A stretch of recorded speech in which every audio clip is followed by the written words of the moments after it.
Hey there, men. Happy Truck Talk Thursday to you. Mike Yarbrough coming at you here from the Wolf and Iron podcast. Our Truck Talk Thursday episodes is what you're listening to. You know, I was thinking today that Thursdays are always the day that I feel kind of the weight and the crunch time for all the things that I wanted to get done, since Monday, right? All the things that I had planned to do during the week. They really kind of culminate on Thursday. And I begin to feel this pressure, I think, because one, it's obvious that there are only 2 more days left in the week, in a typical work week, for me to get things done.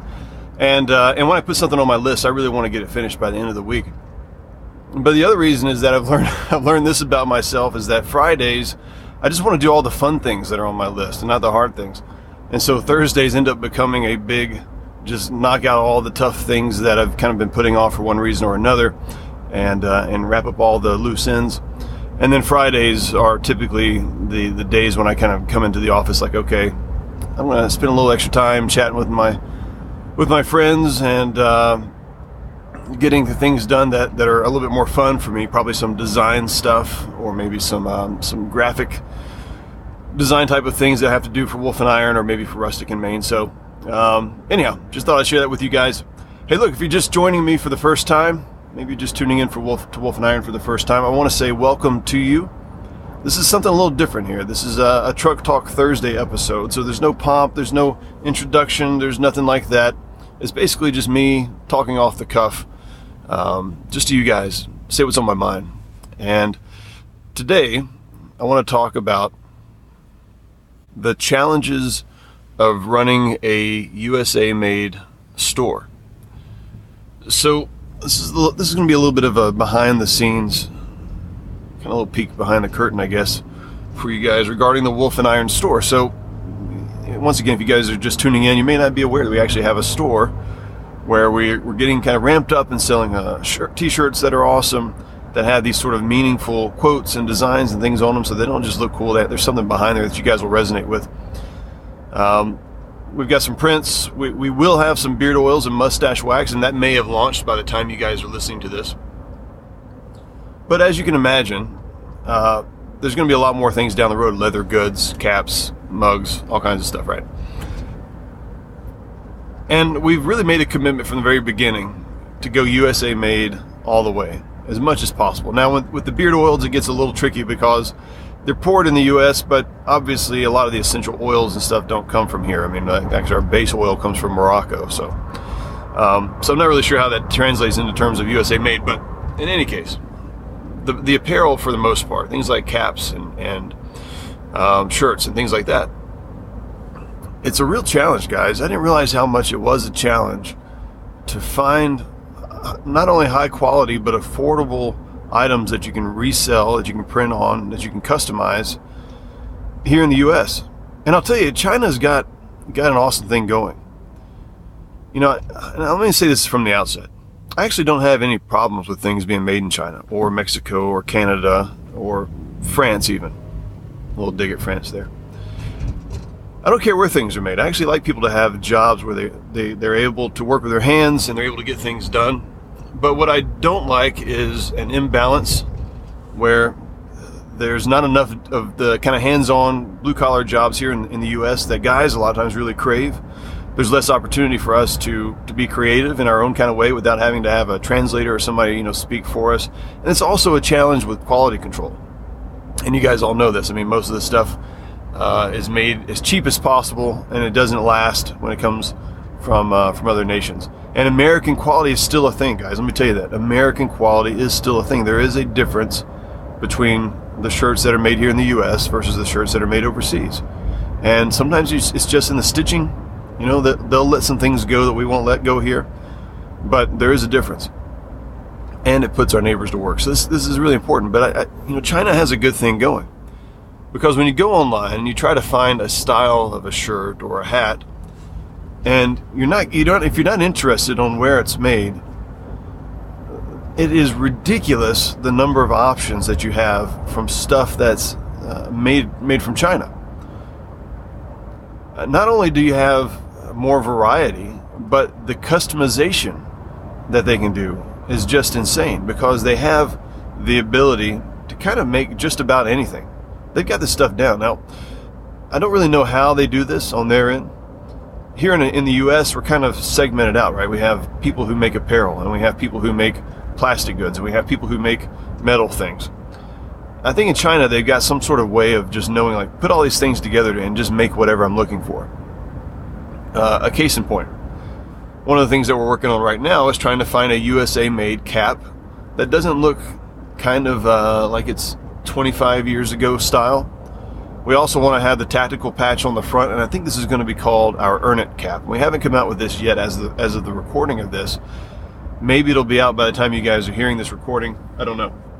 But it's going to be, it's going to have a tactical patch on the front, right? So you can remove the patch and you can put some cool Wolf and Iron patches on there or something else that you have. But the idea is that you've got to earn these patches. And so if you've got a flag on there of the U.S., you need to really be considerate of that and think, man, I've got to earn this. I'm not just going to sport this because it's got my country's logo on here. You know, if you've got a patch on there that's, you know, all pow pow, bang bang, pew pew, whatever the words are, shoot 'em up type stuff, gun supporting things, you know, you need to earn that. Be legitimate about it. If you've got some Wolf and Iron patches on there, you need to earn those. And so there'll be more information about those as we come up with the patches and things. But the Earn It cap, right? So we're working on this thing. Now, if I were going to China, here's what I would do. I would go to, I can't even think of here's how much I don't use it. There's a website you go to, basically. And you can just put in a request and say, hey, I want a cap that looks like this. Here's an example online of somebody else who's doing something similar. Here are my specs. And let me know how much it costs to make this happen, right? They will literally create a sample for you that'll probably cost about $4. Okay. And it might take about a month for them to get that sample to you. But they'll do a couple of different things for you, and they'll ship it over here to you, and it's awesome. Here in the U.S., not so much. Right? You got to reach out to some other companies that kind of specialize in this piece, and maybe some companies that specialize in that piece. And everybody's trying to make a profit, and you're trying to figure out how to put these things together so that it actually comes out to be something that you can resell, and it's not a $50 cap that you're trying to sell, right? Because you still have to be competitive to some degree with things that are made overseas. And it's a real challenge, guys, but you know what? It's a challenge I'm willing to accept. Not only for the reasons that I've already spoken about, putting our neighbors to work, quality control and those kinds of things, but, you know, running a store in itself is fairly straightforward and easy. Setting up a shop online of some kind and selling your wares is pretty easy these days. It's okay to do a little legwork, or maybe sometimes a lot of legwork, and have some uncertainty about being able to launch a product. Making some phone calls, asking some questions, putting things together. And I think it really makes you much more aware of the value that's inherent in the product, right? To say, if I have a USA-made tactical cap, or if I have a USA-made t-shirt, there's some work that went into making this a possibility, guys. It's not as easy as just sending an email to some people in China and having them send some things back to you, if you get what I'm saying. Quality control is another big thing, right? So I can actually call the manufacturer and say, hey guys, you know, 2 of the 3 hats you sent me had flaws. What's the deal, right? Can't really do that as easily in China, or can't really control that because I don't really know what's happening on the back end. I don't know who to talk to. So those are some of the challenges. But like I said, it's a challenge that I'm glad to accept. And we're excited to be offering USA-made stuff. There are still some things that are really, really hard to find. Your typical kind of coffee mug, to be honest, like a ceramic or stoneware coffee mug, is really hard to find made in mass production here in the U.S. You can find fairly easily, actually, potters that, you know, people that are slinging pottery essentially, and that will make custom mugs for you. And they look amazing. The problem is that they literally sell those things to us as wholesale for about $25, maybe a little bit more.